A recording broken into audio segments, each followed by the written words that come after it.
Hello, dear Delphi audience. We're going to have a marvelous stream today.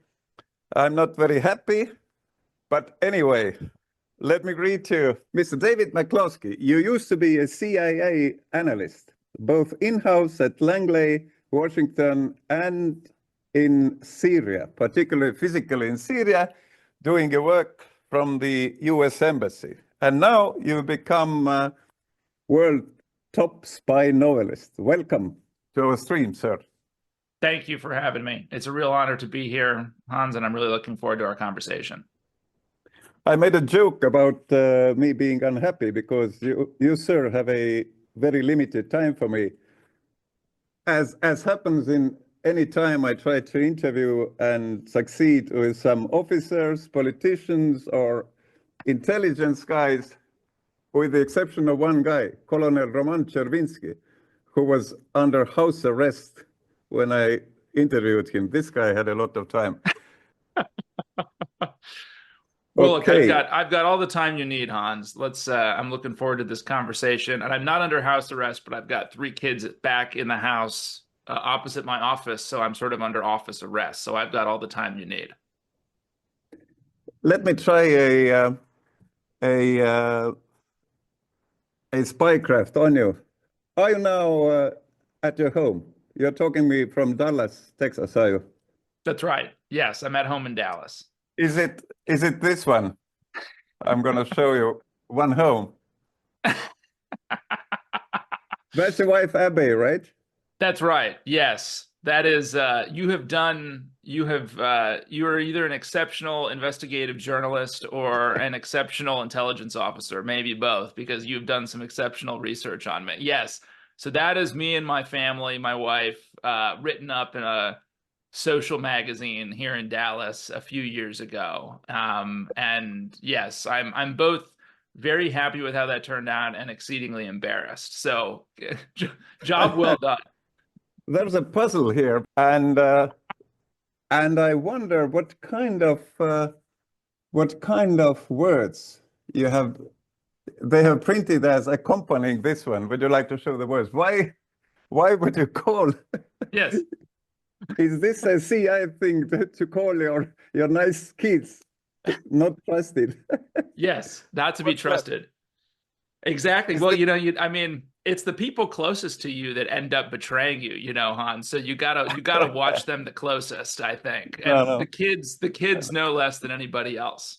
You've been a part of the team who delivered reports to the president's table, Oval Office. Which president was it, Bush or Obama? Both.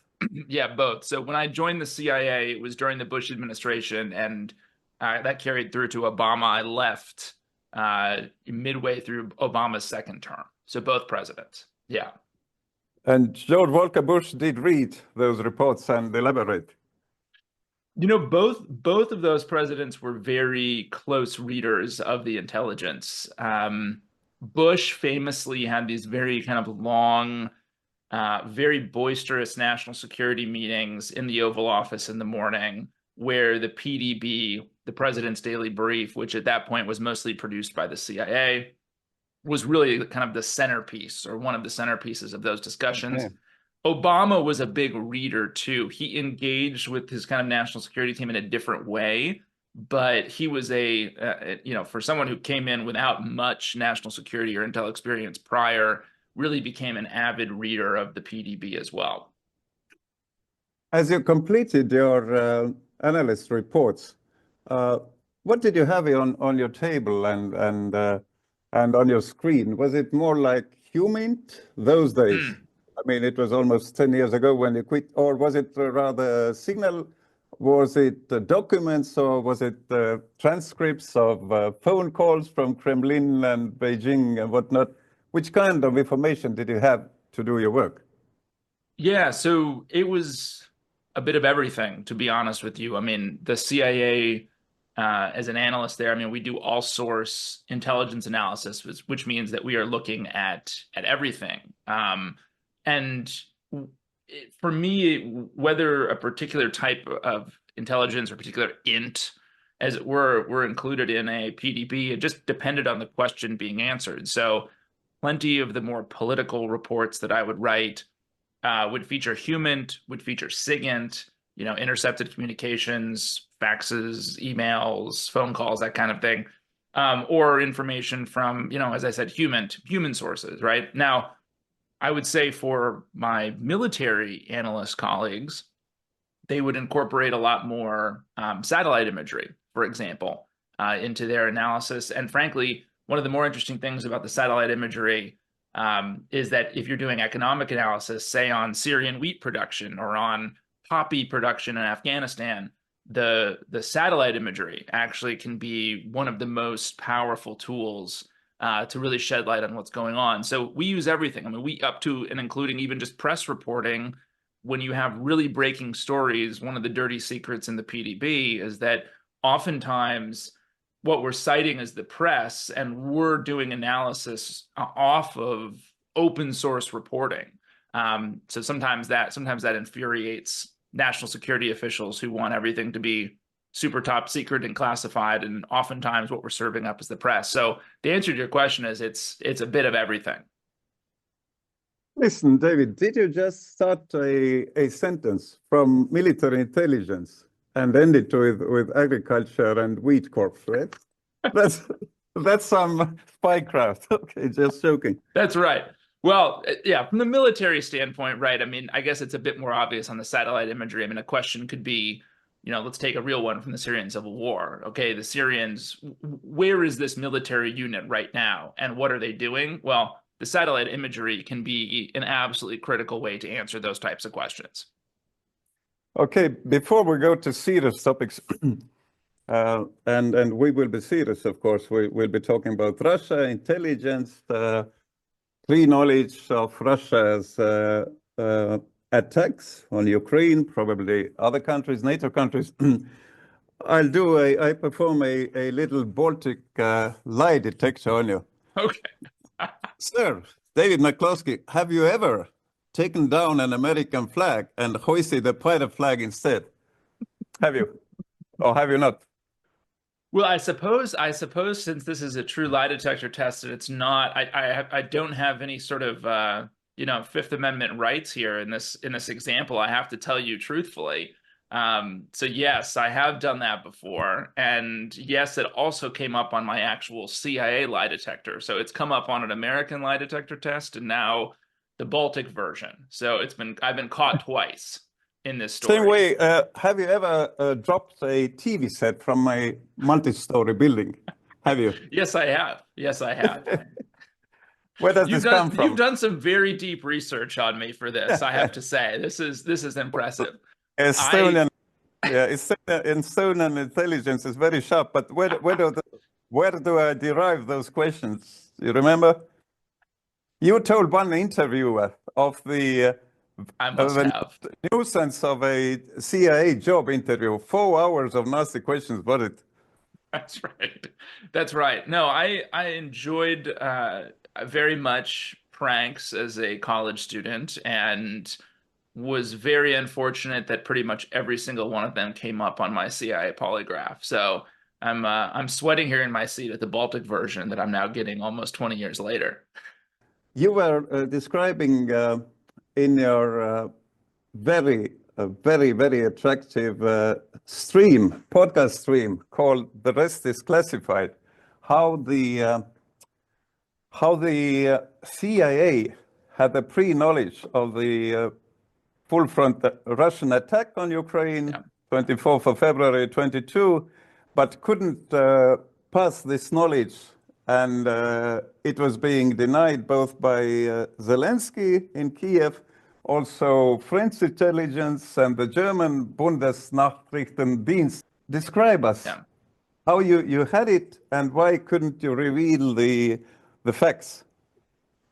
Well, so I think this is a really important question, and the nuance in the answer I think matters, because the assessment that Putin was intent on invading Ukraine, that he was going to do it, that there was a real plan to go do it, and that he had made the decision, but perhaps had not yet decided exactly when he would start the invasion, all of those analytic judgments were communicated to all of the parties that you just mentioned. They were communicated to Ukrainian intelligence, they were communicated to German intelligence, they were communicated to French intelligence, communicated to the politicians in each of those countries, and many, many more. Through which channels did it happen? Physically in those capital cities, or describe the channels? How would you be passing your intelligence to Warsaw, Tallinn, Riga, and Vilnius, if you had something? Well, the reality is it's probably going through multiple channels. It's probably being communicated from the ambassador in that country to the foreign minister or foreign minister equivalent in whatever country that is. At some point, it's being communicated from the CIA, the chief of station, to the head of that local service. And I mean, what seems to have happened as we got closer and closer to Putin actually invading is that was all elevated to a point where it was, it could have been the president speaking to the president of that country about our judgment that Putin was about to do this. The key, and this is what we talk about in the podcast, and the tension in these conversations, is that oftentimes those judgments are based on extraordinarily sensitive information that is either coming from human assets or coming from SIGINT platforms that we cannot give the hard copy, raw intel to that foreign service or to that foreign leader, because it would sacrifice the source, it would sacrifice the SIGINT platform. And so oftentimes in these sort of exchanges, the other service, the other president, the other foreign minister is sort of forced to rely on we really believe we really believe this kind of trust us type conversation. And in this case, right, sort of in the run up to the invasion in 2022, it seems that there was just a kind of underlying assumption on the part of the French, frankly, on the part of potentially Zelensky, that it was so crazy Putin wasn't going to do this, that he was really saber rattling to improve his leverage, and he would never consider something as potentially self-defeating as invading a country the size of Texas. And it was wrong. So it's a very hard those kind of conversations are hard, because you'll often be staring an ally in the face and saying, we know this is coming, you need to believe us. And the ally says, give me the raw information, and you can't.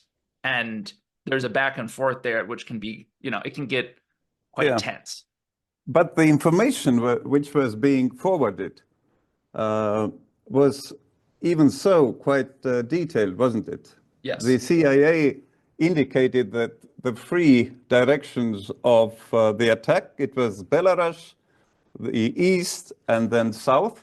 And same way they showed or signaled about their knowledge of a list of Ukraine political elite who are going to be detained, yes, or and even killed to threaten the others. So those things didn't work. And one more specific question, I believe it was your partner in your great podcast, The Rest is Classified, who told that he was part of the CIA team or the US official team who was trying to show this information and convince the Germans, but they instead invited them for a pizza, did they? That was my story from my time in CIA, and it was a topic that I can't go into detail on, and it's now 16 years old. But it was essentially it was this dynamic precisely, which is we had seen something happen in the intelligence that on the face of it didn't make sense, and yet our best sources of information, multiple, were telling us this was going on. And it was the highest sort of confidence judgment we could have. And we went and briefed a number of different, European liaison services, European partners, and they told us no. They told us we just don't buy it. David, were you part of this team? Yes. Part of this roadshow. So what was the difference in between the French and the German reactions? Their disbelief. their grade of disbelief. What was it? Yeah. Neither of them believed us. I mean, nobody did, because it just, on the face of it, I guess it was as crazy, sounding as Vladimir Putin's about to actually do a full-scale invasion of Ukraine. And, both services said, we don't buy it. I mean, they weren't quite as direct as what I just said, but it was very, you're in these meetings and it's very clear that they're saying, look, unless you give us more, unless you tell us exactly how we just don't see it as being likely. And, in both of those cases, we sort of walked away scratching our heads saying, I don't know what else to do. Let me tell you my Baltic perspective. I mean, it would be extremely, scandalous and ridiculous that President Macron of France, after being briefed by overseas partner, the Americans, he went and made a total fool of himself. He was flying to Kremlin and trying to convince Putin with this seven meter table in between them to not plan anything. It had all been planned in detail, but it's tragic because we have only the CIA to rely on if we need to be pre-informed about what's going to happen us in the soonest future, which I hope will never happen. So do you think the French and the Germans even did not have assets in place in Russia, or are they not so capable in listening to signal information? Yeah. And well, which one? No assets or no signal capability? Probably both. I mean, I would argue that there's not another intelligence service in the world. Now, I mean, when we're talking about SIGINT capabilities, we have to talk about also, primarily the National Security Agency, our NSA, but the CIA and NSA are, very close partners. And we are, as CIA analysts, getting access to all of the, sort of raw intercepts that NSA is collecting. And there is no more powerful SIGINT gathering entity on the planet other than the National Security Agency. And in particular, when you partner that with the Five Eyes, meaning, the Brits, the Aussies, New Zealand, Canada, you're all of a sudden dealing with a massive sort of SIGINT industrial complex that has no parallel on the planet. The French and the Germans can't compete with that. And I think on the human side, I don't have any specifics on this because I was out by then.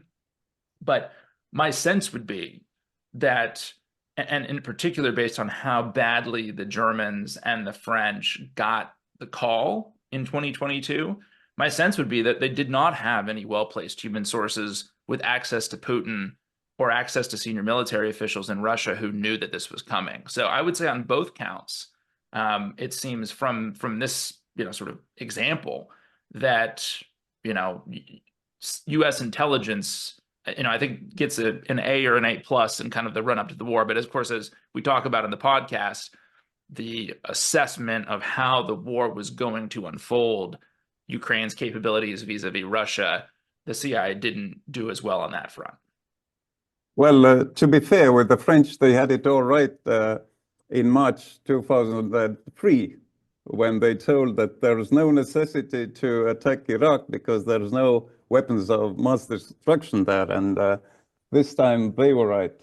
But you were not writing briefs for President Bush those days yet. No, I can't. I will not accept any blame for the Iraq fiasco. I was not yet at the Central Intelligence Agency by then. No. I will still in this probably a very morbid situation. Let's hope they have been improving the European, intelligence services. versus the US service called the NSA, which we know stands for no such agency, does No it? such agency. That's right. That's exactly right. I shouldn't even be mentioning the acronym in this interview. No. Well, shame on them. I mean, were they driving you mad, the Americans, when you then named French fries freedom fries to show how much you detest the French who didn't want to come with you to kill Iraqis? Well, okay.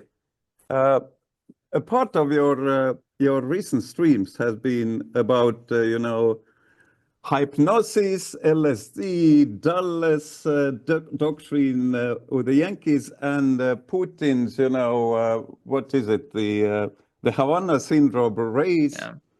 And there was a famous chess master called Porshnoy, a Russian emigre, who claimed that he had this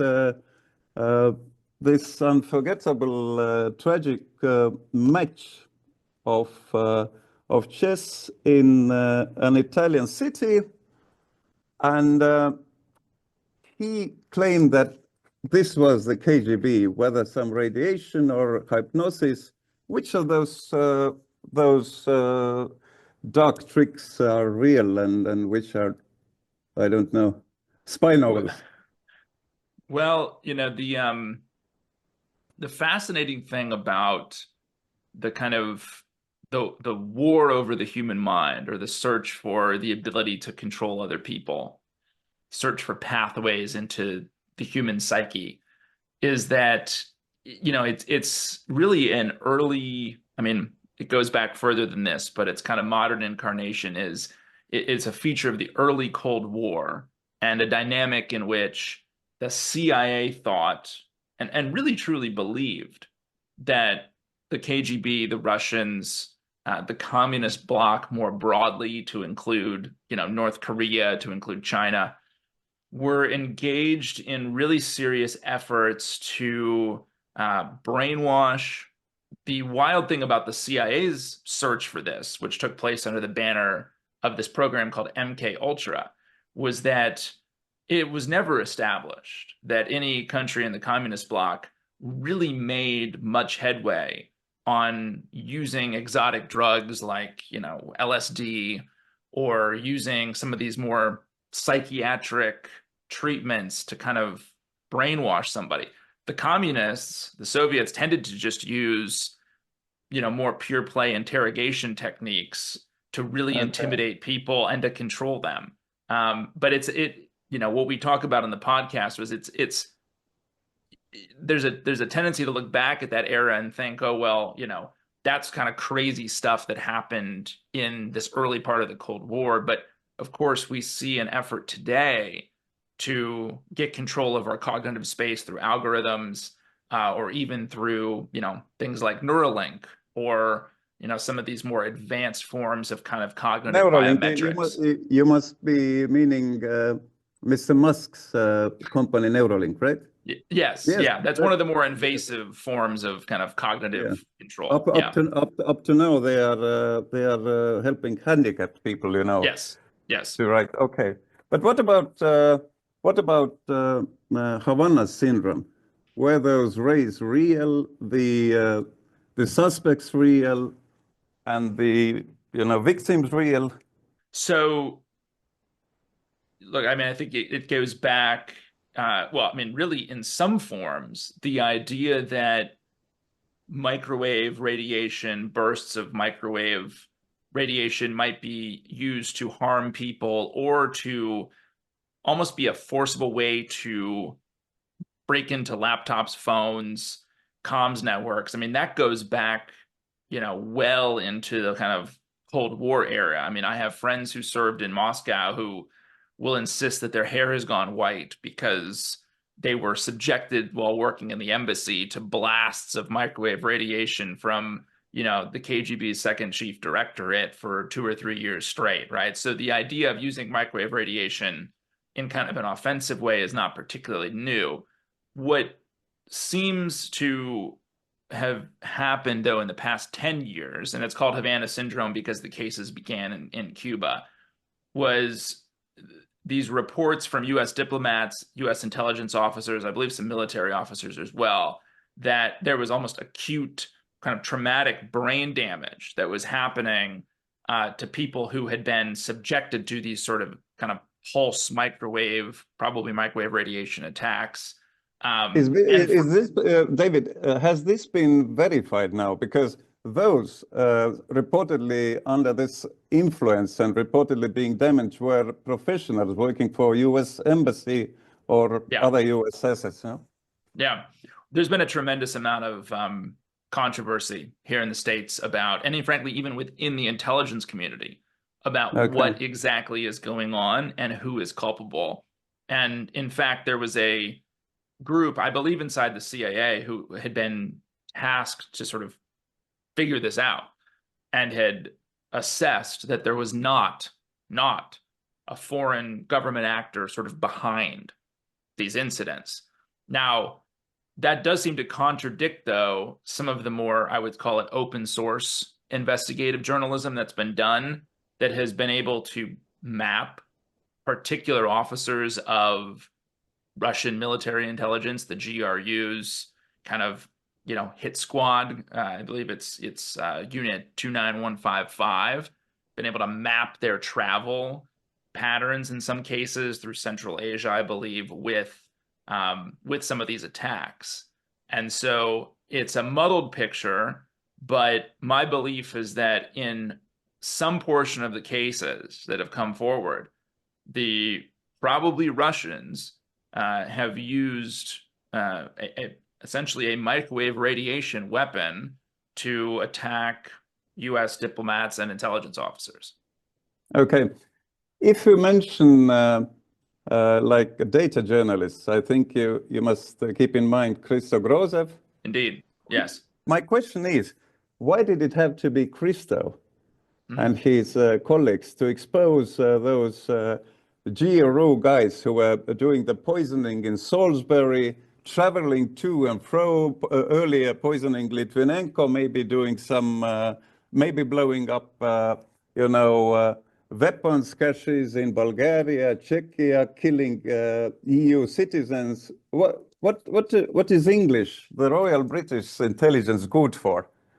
Those guys have passports, with very close, serious numbers. Their cars were being parked around the GRU so-called sports drink factory, the poisoning center. I mean, what are the intelligence services being paid for in Europe? I mean, in this case, I mean, I don't have a great answer for you of why British SIS or why the CIA would not have access to the same information that Christo Grozev and sort of Bellingcat were able to get access to in many of these cases. But what seems to be the case is that they absolutely did. I mean, they had access to data sets that they were acquiring or getting through some means that the Central Intelligence Agency did not. And I think that, to me, that is suggestive of a couple things. One is just the statement that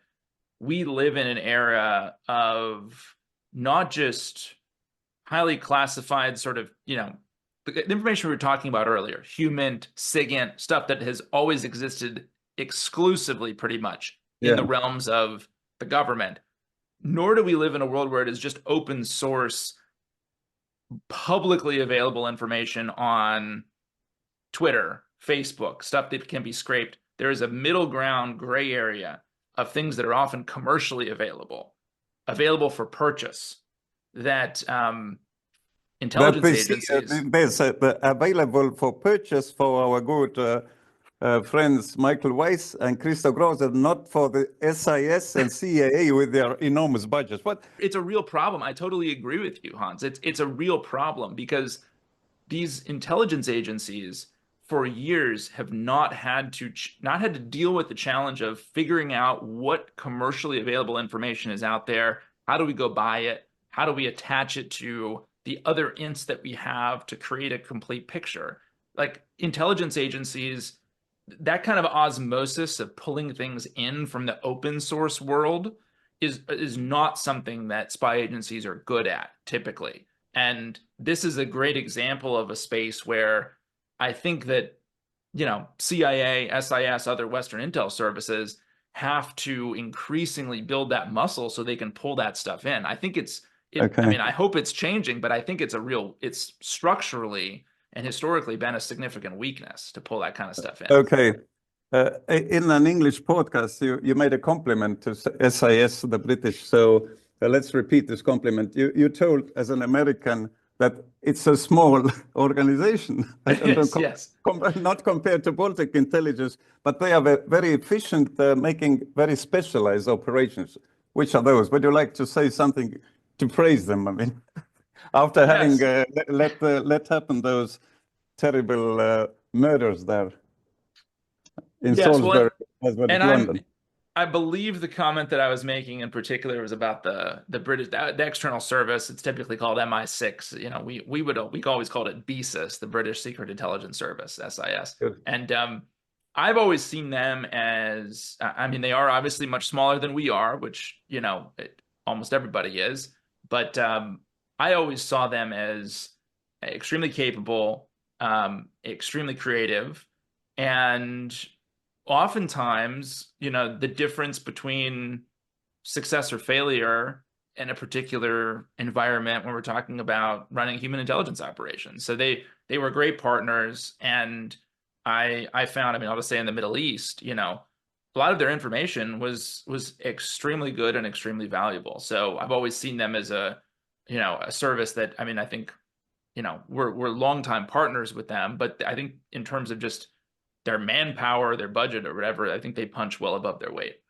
How would you assess Ukraine intelligence services, like SBU or the GUR, the military intelligence? There's more. Well, I mean, I think that one of the very interesting stories in particular about the US and Ukrainian intel partnership over the past 10 years has been that, and this isn't just because of the United States, of course, I'm just kind of using that as a way into answering the question. I think that the Ukrainian services have built up tremendous capabilities, particularly, of course, against the Russians over the past 10 years. I mean, when we talked about this on The Rest is Classified, if you go back to, 2013, 2014, you're really dealing with, I think, Ukrainian security services, both the SBU and the GUR, that are not nearly as capable as they are today, and that are frankly probably more internally riven by many of the political kind of differences that existed in Ukraine prior to the invasion. Like, they're sort of reflective of that kind of back and forth that had, I think, typified Ukrainian politics going back to independence, where you'd have more pro-Russian politicians in charge and then less pro-Russian politicians. Security services are kind of swayed in that way. So right? there was an anticipation that they are being infiltrated. So the CIA probably didn't pass all the knowledge.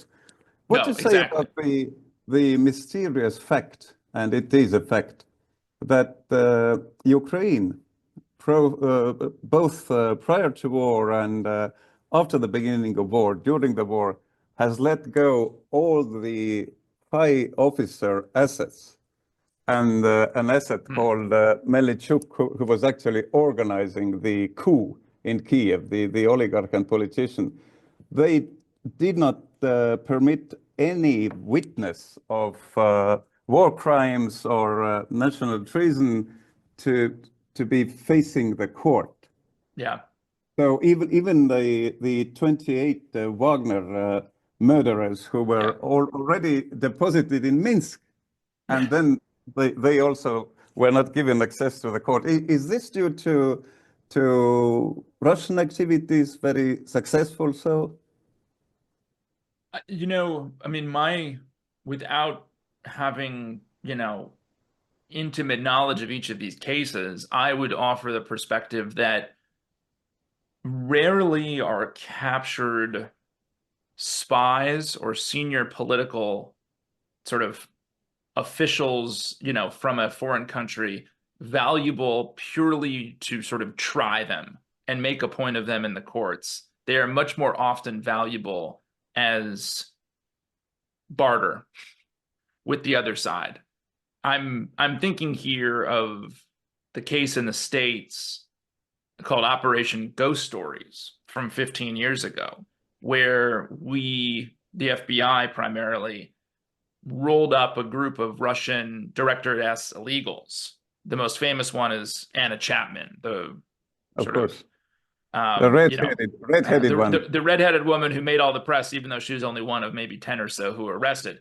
And, you know, all of those people had been acting as an agent of a foreign power and had broken US law.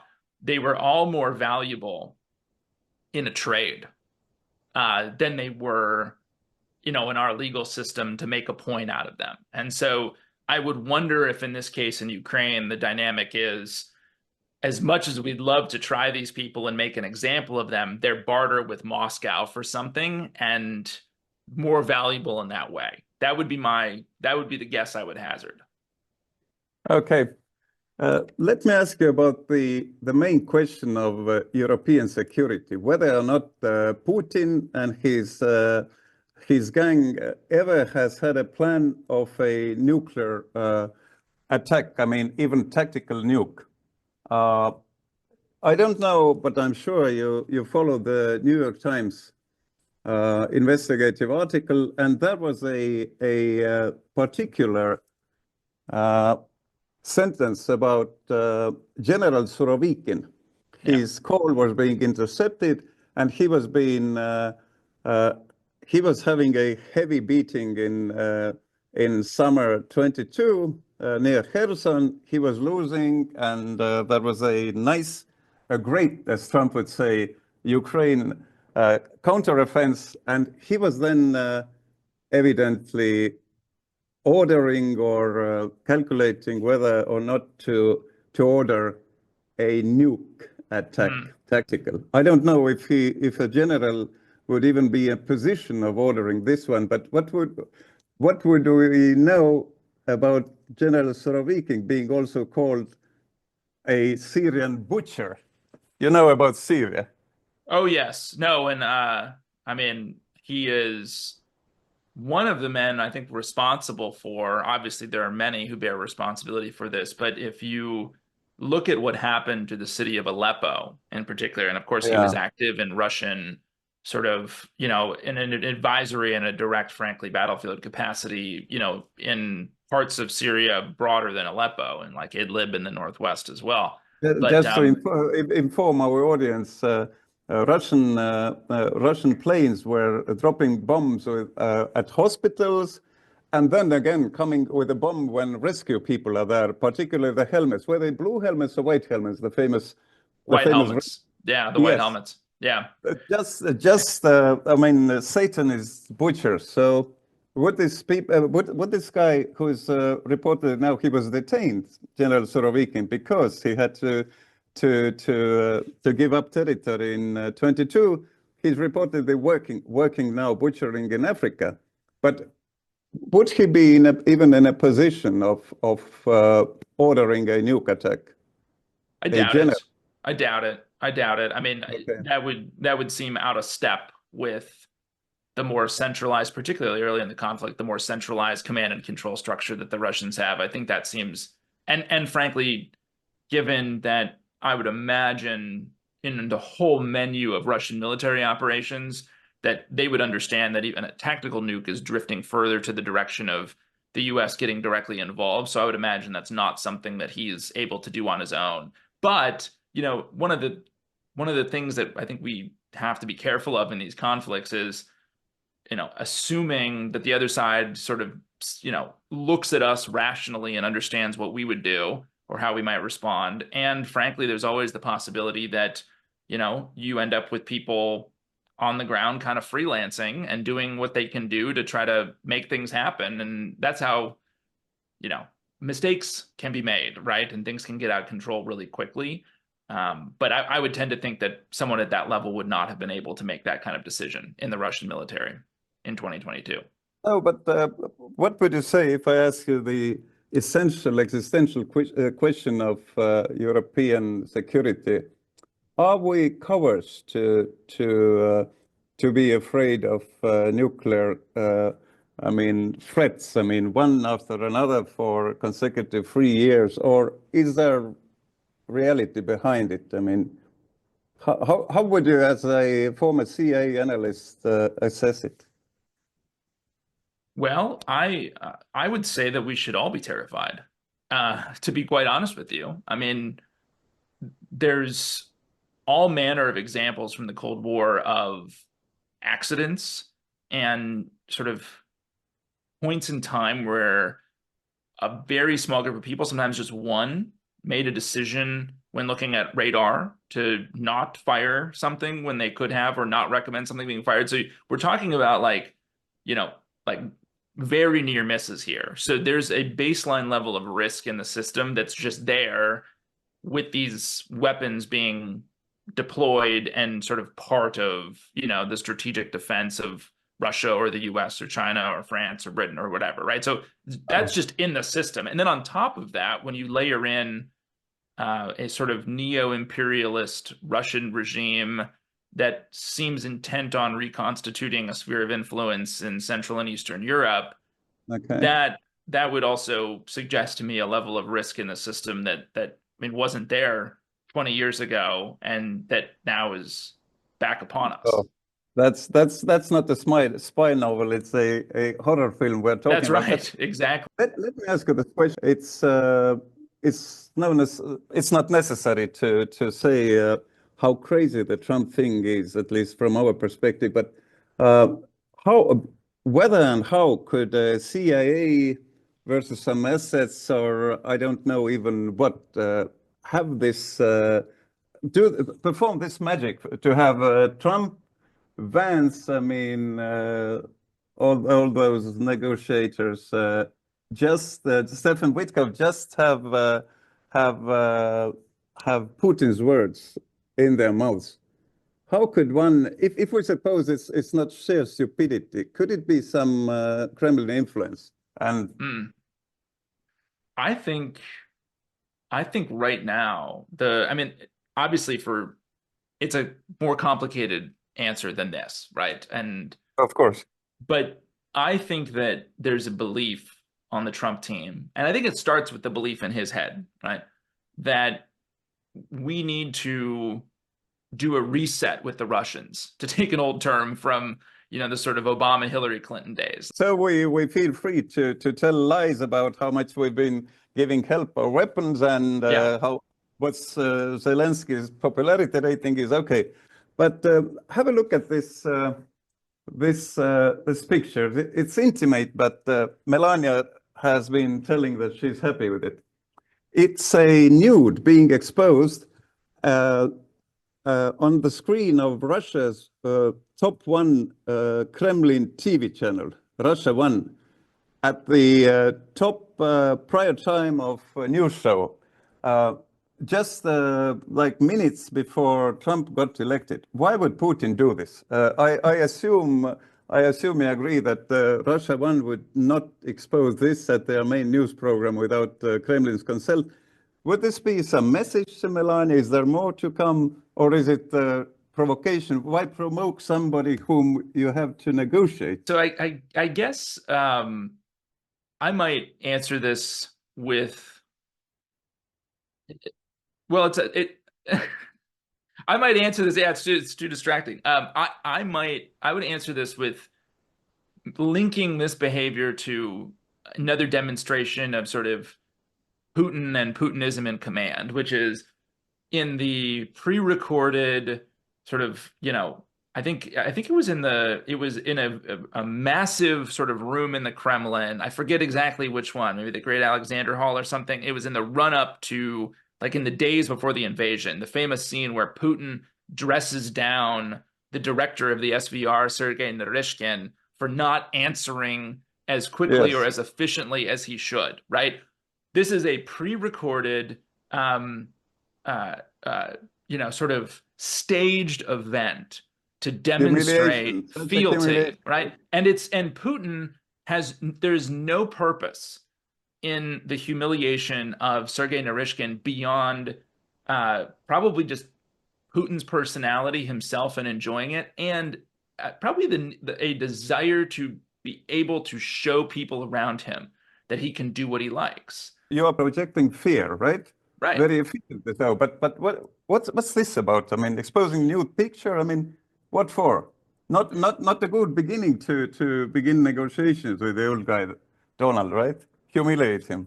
What? I mean, I think it's but I think it's the kind of behavior. I mean, I think that kind of Trump understands that.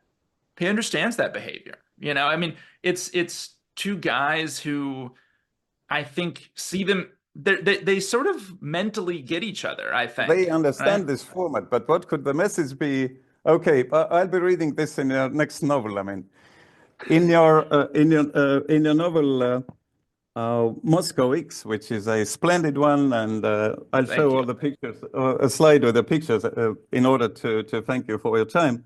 You say, of course, that intelligence organizations, the CIA, what they do is lie and steal. But this is not your words. This is one of the characters. But then you have been saying twice that spy organizations are being bipolar. Why is that? Yeah. Yes. So I do firmly believe that the CIA is a very bipolar organization. I actually believe that most big security agencies are. And what I mean by that is this. I mean that on the one hand, you have organizations that are their mission is to go steal secrets. It's to conduct covert action. It's to make things blow up overseas. It is to, put cameras in places where they shouldn't be. It's crazy, right? It's stuff that doesn't have any kind of corporate analog. So that's the one piece of it. And then on the second pole, it's that these organizations are big government institutions that are bureaucratic, that can be very slow moving, very pedantic, and they deal with all of the inefficiencies and weirdness that you get when you have scale and you have the public sector. And you have to understand them effectively, you have to realize that the people in those organizations are dealing with both ends of that spectrum every single day. And so when I see spy novels or read spy novels or see spy films that only show the superhero spy part of it, I kind of think you're missing out on some element of the real human experience of working in these spy agencies, whether it's, the CIA or whether it's the Russian SVR. I mean, right now, I guarantee you that for how sort of twisted and big and bad we make out these Russian intel agencies to be, right now, inside those security agencies, a lot of the people there are dealing with very mundane, bureaucratic nightmares that would be resonant or all of us would understand, right? And so I think there's a commonality there. It's not to say that those agencies are the same as the CIA, but I think there is some, there's some humanity in that kind of bureaucracy that I do try to bring out in the novels as much as I can. But let's stop on the inhumane side of Russian intelligence services, which is actually their main characteristic. People are falling out of windows. People are killing themselves alongside with their families. Very strange deaths. I mean, not old, not sick people. They are Russian bureaucrats. Members of oligarchy, the Gazprom, the oil companies, executives. What's happening? Why is that? Is this a message? Is this to shut up them from delivering some information about Putin's friends? I mean, private money.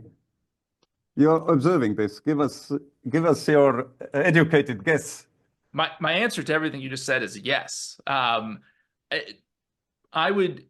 Here's what I would say, just to kind of paint some context for this. I mean, in each one of those cases, it's probably my guess is that when we look at the full list of kind of suspicious deaths in Russia, that there is a percentage of those that are actually just accidents or something, but that the vast majority are That's more than 40 now. Sorry to no, I interrupt. know exactly, but the vast majority of those are people who stepped out of line, said something they shouldn't have, did something they shouldn't have, stole from the wrong person, did a business deal with somebody that they told somebody else they wouldn't do, that kind of stuff. So when you get under it, I think, I mean, a lot of the former CIA people I know who worked on Russia for a very long time said the best lens you can take on Russia is that it's a business. And so you look at cash flows, you look at how money moves, and I think a lot of the deaths have got to be connected to that. The one other thing I would say, just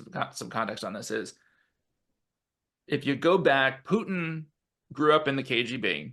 The people around him that have built this government, built this regime, are drawn from, and the most powerful are drawn from this sort of Chekist KGB past. And if you go all the way back to the founding of the Cheka, which they all celebrate every year on December 20th, you get Felix Dzerzhinsky saying, "We stand for organized terror." So when you have an intelligent state in Russia, as Russia now has, you have organized terror, and you have people who have... Is that beneath Moscow, is that another metro system? You claim it's 7 stories below Moscow, called D6, unofficial, quiet, I mean, connecting the VIP bunkers, airfields, Lublanka, Kremlin. What's that? Okay, I've heard it, but is this, I mean, a novel or a reality? Underground reality? The answer is that it was dug in Soviet times, but it's not being used now. And in the novel, I have it being, it's operational. It's connecting these kind of VIP parts of the city. And when I read about it initially, as I was doing my research, I thought, I really hope that exists today, because that's so perfect for a book. And as I followed it down, as I kind of went down the rabbit trail, everybody I was talking to, was saying, no, it doesn't exist anymore. It's not used. But in the novel, this is the beauty of being a novelist, is I could just kind of flip it and say, well, it's been turned back on now, and we're using it again because Russia's now under siege, and it makes sense. So it exists. It's in disrepair. It's not being used as far as I know. But who knows? We didn't. The Dzerzhinsky statue came down in front of the Lubyanka, and it's been put back up outside of Yasenevo. So, things can come back from the Cold War. Okay. Well, as I mentioned before, probably the CIA, aside from our own Baltic intelligence services, would be our only hope to get a hint that something terrible is going to happen, which we hope, the firefighters hope, that this would never happen. Tell me, how much harm has been happening due to Trump's government to CIA, the operations, the personnel, CIA, of course, now being headed by a gentleman called John Ratcliffe? Yeah. Well, a couple of thoughts on this. I think one is that even though we're recording this on, it's April, right? It's only been 3 months, even though it feels like it's been maybe 3 years. So we are relatively, we've got to be somewhat cautious, I think, in drawing a straight line from trends we see now in any direction, right, out over the next couple years. So I will say just the overall caveat that it's early days, right, I think applies. A couple things that I think we can, though, discern from the way Trump and his team seem to be interacting with the CIA. So one is that this general, I guess, policy program, whatever effort, whatever you want to call it, to downsize and keep pressure up on the public sector, on the executive branch, on the agencies of the executive branch. It does seem to be applying to CIA, but not to the same extent that it is elsewhere, at least not yet. We've got diversity, equity, and inclusion type officers, or people who are rotated to those positions, who were laid off. And we've had a general, what seems to be a cut of what we call probationary officers, so people who have less than 2 years of experience, and the application of the sort of buyout program, right, to the CIA, where Mr. Ratcliffe raised his hand and said, we do want it to apply here, because if you don't want to serve in this administration, you should be given the chance to get out. So on the kind of downsizing piece of it, that I know from, contacts that I still have there and from people who've just left. I mean, it hits morale, right? There's no way around it. I mean, anytime you go and downsize an organization, it could be General Motors or it could be the Central Intelligence Agency, you're going to hit morale, right? So that's one bit of it. I think the other piece of this story, though, is what we would call in the business politicization, right? Is the intelligence being politicized? Is it being twisted as it goes from collection through analysis to being reported to the White House? Or is it not being reported at all? Is bad news just being, we don't bring bad news to the Oval Office, right? I mean, there's different ways you can politicize information. Politicization. David, didn't you bring bad news to Obama and Bush? We tried, and here, and this is the thing. CIA officers, be they collectors like case officers or analysts, are almost always taught right away. Like, we bring the truth to power, right? We speak truth to power. That is the point of the Central Intelligence Agency. Is if you think the war in Afghanistan is going well, we'll show you a district map of Afghanistan that shows how much of it the Taliban controls. That's the ground truth. You can believe whatever you want, but we're going to tell you what's going on. In my case, working on Syria, one of the messages that the Obama team really did not like to hear was that we thought Assad, President Assad at the time, had real staying power, real assets to use, and he was willing to use them to remain in power in Damascus, for, at least through the kind of, near to medium term. We're writing this back in 2011, 2012. Well, what the Obama administration wanted to hear was, this guy's going to be gone in a matter of months, right? And we thought that wasn't true. So we wrote that up, and you have to be careful about how you write it and brief it, of course, because intel is not policy prescriptive, but we do comment on the efficacy of policy. They didn't like those messages, right? So, but what's really insidious about the politicization problem or question is that it is very, very hard to prove when it's actually happening, because oftentimes it is, politicization can be the absence of a briefing, the absence of a report, instead of facts actually being twisted to deliver an assessment that's objectively false, right? So the fear, I think, right now is that the Trump team, the consumers of intelligence around the president, are going to be pushed or sort of incentivized by the system that they're in to politicize information. And what I will say, and what I should say, just in the interest of being perfectly clear, is that I don't think we have real evidence of that yet. It is a fear. I have not seen it. And in fact, if I could just be permitted to tell one story on this, there's a report that came out in the last week or so showing an assessment that the CIA made of the Venezuelan government's lack of control over a kind of gang in the United States. Really? That assessment goes directly in the face of the Trump team's insistence that there's a direct connection between the Venezuelan government and this gang. So in that case, I do have some cheer that the line is being held, right? Are we going to anticipate once there happened a thing called Halloween massacre, where multiple agents were just expelled. Is something like this going to be happening right now after this report? Well, that would be a fear, right? I don't know. And the difference, the Halloween massacre you're referring to, is when Stan Turner took over the CIA in 1977. He was Jimmy Carter's DCI, Director of Central Intelligence at the time. He initiated a program to essentially come up with a number of cuts to the CIA. The CIA was bloated from the Vietnam days. There were too many people at the CIA who had been essentially fighting a war in South Asia and were back at headquarters in DC, and it needed to happen. But he did this in a very sort of ham-fisted way and ended up removing about 800 some positions, around a couple hundred actual people lost their jobs. And it really turned the agency against him and really created morale. Now, the difference between that and the example you just gave is those cuts that Stan Turner made were not about politics. He did not come in and say, oh, you wrote up this report that President Carter didn't like. We're getting rid of you or your team, right?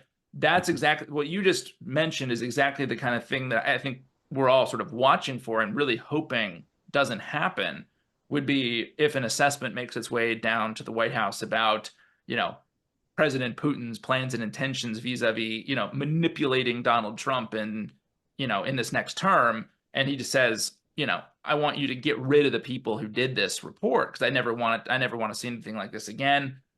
Hypothetical example, but that's exactly the kind of politicization that you fear most in one of your intelligence services. Let's go to the one of the most serious questions, because it's concerned the largest peacetime mass murder on U.S. soil, the 9/11 tragedy. A guy, a alleged terrorist, Sheikh Khaled Mohammed, was being detained by the CIA 2003 from Pakistan, taken to Guantanamo, subjected to waterboarding and probably other forms of forceful interrogation. The CIA claimed that we now have the guy who was the mastermind of 9/11 Boeing's being turned into weapons and flying into Pentagon and the Twin Towers. This guy has been there with his alleged co-conspirators, there's some of them, for 22 years. And the funny thing is that Hexet, currently the what do you call the defense secretary of the United States, we call it ministers here, he was working as an officer in guarding those guys and the Guantanamo prisoners. What do you make of it? Is he or is he not, Khalid Sheikh Mohammed, a mastermind behind alleged bin Laden's attack? The only one, the so-called Al-Qaeda, ever before or after this mastered at this level of technicality. Usually, as you know better than me, they used to drive truckloads of explosives into the gates of U.S. embassies anywhere. Sure. So, what's this? Are we to believe that we have the mastermind, or was he just being interrogated in the way that he would confess anything? Oh, no. He was the operational planner of the attack. I'm sure that others inside the organization provided inspiration and sort of commander's guidance up to including, bin Laden and certainly Zawahiri. But KSM was the sort of the operational guy, the hands-on keys guy, the guy making it happen and directing it and coordinating it. So why not judge him? Do you remember your President Bush's famous words? We either bring them to justice or bring justice to them. Yeah. Nothing is happening to those murderers there. Yeah. My understanding of this is that basically the treatment of those people as enemy combatants effectively strips them of the legal, or denies them the legal rights that certainly American citizens would have, right? And does not extend to them, for example, the right to, of due process or any of the other sort of, constitutional or legal rights that would be offered, for example, if I, as an American, were captured overseas and brought back, right? So it's that distinction which decides and has decided, I think, so much of their fates. Now, what I don't know and would be very interested in sort of a government lawyer answer on would be, with the evidence that, with so much time having passed, wouldn't there be a way, even if a lot of the evidence exists in the classified or intel realms, to make it available for use by a prosecution to put, somebody like this away for, 800 consecutive life sentences. I would assume that that's possible, but I don't know. It probably really depends. Really depends on the type of information that you can actually put into court, right? Let me just specify to our European audience that the process is U.S. citizen David McCloskey is referring as treatment. We handle as torture here. We call it torture, sir. Okay. Yeah. No. And let me just be clear. I'm talking about the extended sort of just detention at Guantanamo Bay, right? In my answer, yeah, I mean, definitely. I think on the broader question of torture, I mean, that is a massive topic of conversation and had been a massive topic of debate in this country. And I think that what is clear to me, and I'll just say, is that it is ethically and morally reprehensible, and in some cases was effective. And both of those things are true all at once. I'm absolutely convinced that Secretary Hexet was being very, very polite and civilized with them. Okay, David, tell us about the big success of the Israeli intelligence with the Hezbollah officers. A lot of them, I mean, tens. What happened? And how could they technically and business-wise manipulate them, the Hezbollah, to buy pagers which were thicker than the usual pagers would be because they contained what? Yeah. Explosive. Nice. It's a remarkable feat for an intelligence organization to not only be able to sort of get in the heads of its adversaries, but to be able to inject itself, not effortlessly, of course, that's not quite the right word, but to be in an undetected way, to put itself into Hezbollah's supply chain as essentially the supplier of communications equipment is absolutely remarkable. And also being a supplier and the producer of those gadgets. No, exactly. I mean, that's the... In Hungary, was it? I believe Hungary was... I remember seeing something about a company in Thailand too. I mean, there were multiple sort of ways that they bit into this. And my understanding is that it all goes back to the Israelis watching how Hezbollah behaved and how its comms networks behaved during the 2006 war in Lebanon, the 34-day war, in which the Israelis essentially were able to discover the specific comms, radio push-to-talks that Hezbollah was using. And as Hezbollah more and more tried to drift away from having phones for obvious reasons and going to more, I guess you'd say, analog versions of, forms of communication like pagers. Which are usually being carried very close to one's testicles, aren't they? Yeah, being carried close on your body and being carried by people who think they're safe because they only communicate one way, right? And don't have the kind of suite of sensors that this thing has in it, right? So it's almost like, it's really mind-blowing to me how the Israelis were able not just to figure out all of this remarkably granular detail about Hezbollah was communicating, but to actually go back, map Hezbollah's supply chain and figure out how they would insert themselves into it, right?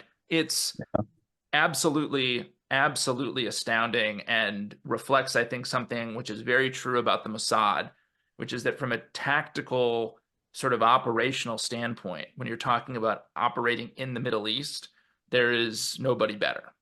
I would be asking some complimentary questions before we wrap it up. I mean, one is you are bored with this question, but I'm going to ask it because I'm, in a certain formal sense, also a U.S. resident. I have never seen a machine which you so vividly describe in your several novels called the hot dog vending machine, which is this a fact, this type of machine was being placed in Langley, the CIA headquarters. What does it look like? I mean, Yeah. Yeah. So I will report sadly that I now have firsthand evidence that the hot dog machine has been removed from Langley and no longer exists. It's been consumed. It's been consumed. In my day at the CIA, there was a vending machine in the basement, which it dispensed hot dogs, and it looked, you sort of loaded it up with these coils of hot dogs encased in plastic in the manner of, feeding ammo into a belt-fed machine gun, and it would plop down, you'd pay, I think it was like $2 or something like that, and you pay, and then the little paper thing comes down, and the bun comes down, and then the dog goes in there, and then next to it is the little, reset, like the dispenser for ketchup and mustard, right? So they were not particularly tasty, I'll tell you that. Okay, it's 10:30 at night here in Estonia, so you have daytime. I'm hungry. Let's talk. Let's not address this issue, but it's a specifically industrious approach. But in your novel called The Seventh Floor, it's about the mole in the CIA. You claim that the Russia department, the Moscow X, was being placed next to the vending machine. This was not. Yes. No, okay. It definitely not true. It was anytime in any of my books where I'm trying to sort of show how poorly someone or a particular department is being treated, I put them close to the hot dog vending machine. So the hot dog vending machine will continue, I think, to live in my novels, even though it's no longer there, because it's just a form of punishment. Which of the books, the Syria book, the Moscow X, the Seventh Floor, or which one is going to be materialized into a nice film or series? Well, I hope at some point all of them. Right now, Damascus Station is in development. That's the first one as a television series, and Moscow X is in development as a film. And hopefully I'll have some good news on the Seventh Floor at some point in the very near future. But that's where we're at with Hollywood. And hopefully at some point, Hollywood right now is kind of a mess. Things are moving slowly. So we'll see. But, hopefully next time we talk, I'll have some good news on that front, and we'll have a TV show coming out or a movie. David McCloskey, thank you indeed for your time. Send my best greetings to your wife, Abby, and your kids in Dallas, Texas. And I'll be now exposing, in order to thank you for your time, the titles of your novels. Bye-bye, sir. Thank you. Thank you for having me, Hans.